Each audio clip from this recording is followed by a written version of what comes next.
What's up guys, this is MrTechTuber, and as you've probably read the title, why I chose the LG V30 over the OnePlus 5T.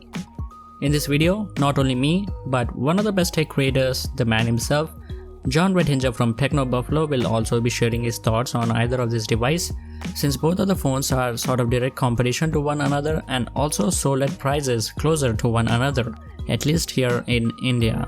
Note that the specs on both the OnePlus 5 and the 5T are similar. The OnePlus 5T only has that 18:9 aspect ratio and some changes in the camera. Rest everything else remains the same. So watch this video till the end to see what I and Jon think about these phones, and most probably you should be able to decide which one to go for. I'm Jon Rettinger from TechnoBuffalo on MrTechTuber, and I got some thoughts on the OnePlus 5T to share. So first, OnePlus does an incredible job giving you power and value, but it does seem like every 3 months, OnePlus is in the news for privacy concerns or backdoors. So you're paying less money to probably give out your information. We just saw it recently with credit card information being compromised. Here's the deal, I don't fully trust OnePlus, any of my login information or any of my credit card information. But on the other side, you're getting an incredibly powerful phone for not a lot of money with a really solid build. So that's the question. I love what OnePlus does, what they're trying to do, but I just don't trust them. It's like an ex-girlfriend that wants to get back together. What are your thoughts on the OnePlus 5T? Alright, my turn.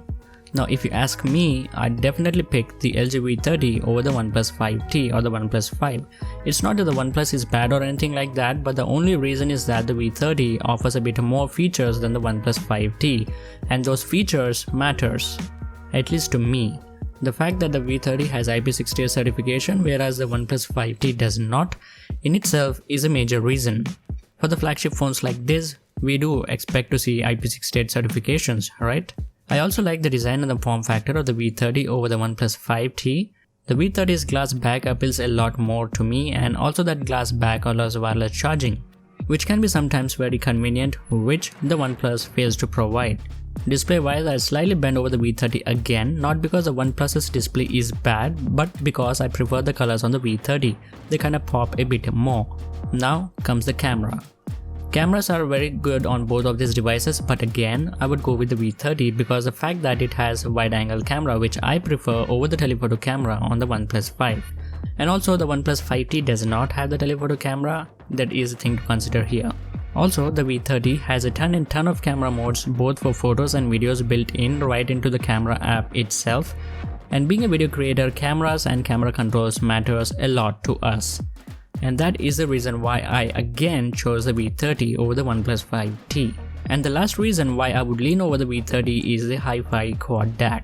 I love great sound quality and the V30 offers that. It has way superior audio than most of the flagships via the headphone jack. So that is the thing to count. I personally feel that the V30 is a well-balanced phone overall.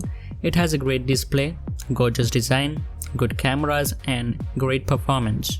The OnePlus 5 or the 5T and V30 almost have same specifications. RAM wise, I do accept that the OnePlus is way ahead of the V30, but you'll barely miss that extra RAM on the V30 because of its phenomenal end user experience. I'd like to conclude by saying that both of these phones are awesome and one of the best. It just comes to personal preference. Now in India, there is a 6,000 rupees price difference between the 128GB OnePlus 5T and the V30 Plus. Note that the V30 also has an option to expand the storage via micro SD card up to 256GB. In India, you just get the V30 Plus variant with the 128GB as the base model. So keep that in mind. Also, for some reason, the after-sales service of the OnePlus does not seem to be up to the mark, at least for now, where LG again leads here. So I hope you all should be able to decide which device you should go for now.